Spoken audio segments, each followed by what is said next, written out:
37 million people have used Duolingo this month.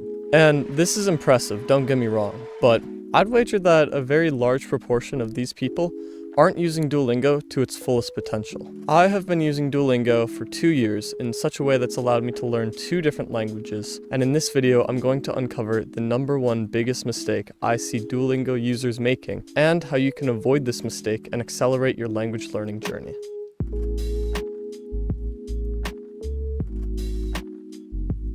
The biggest mistake that I see Duolingo users making is that they use only Duolingo to study their language. And don't get me wrong, Duolingo is a great resource to learn languages, but it isn't the end-all be-all of language learning. Far from it, actually. Duolingo is phenomenal at introducing somebody to a language, and it's designed to be that way. Its interface is sleek, its lessons are approachable, and completing them gives you that sense of accomplishment. However, beyond that, and one other point I'll touch on later, Duolingo doesn't really offer much. Once you get a grasp on the language you're studying, the rate at which you learn new things about your language decreases dramatically when using Duolingo.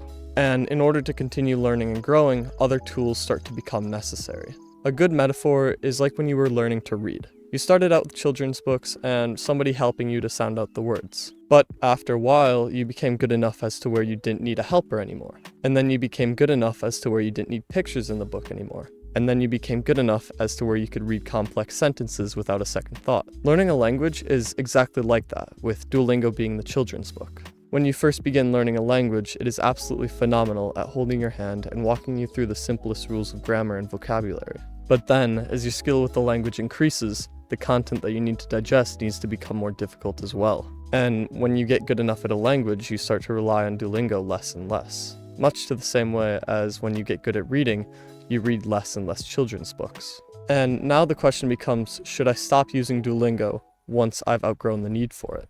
And the answer is surprisingly, no. Remember when I said Duolingo was also good for one other thing besides introducing a language? Well, here's that thing. Duolingo is really good at pushing you to practice daily, and this is accomplished using streaks. For those of you who don't know, you get a streak whenever you do a lesson of Duolingo every day.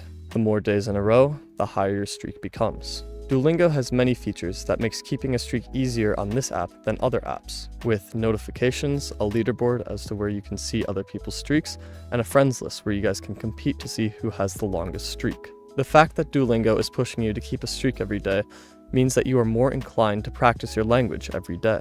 It doesn't have to be a big lesson, but the marginal skills that you do gain every day will compound, leading to significant progress. So remember, Duolingo is a very valuable tool you can use to learn a language, but it should never be the only thing you use in order to learn a language.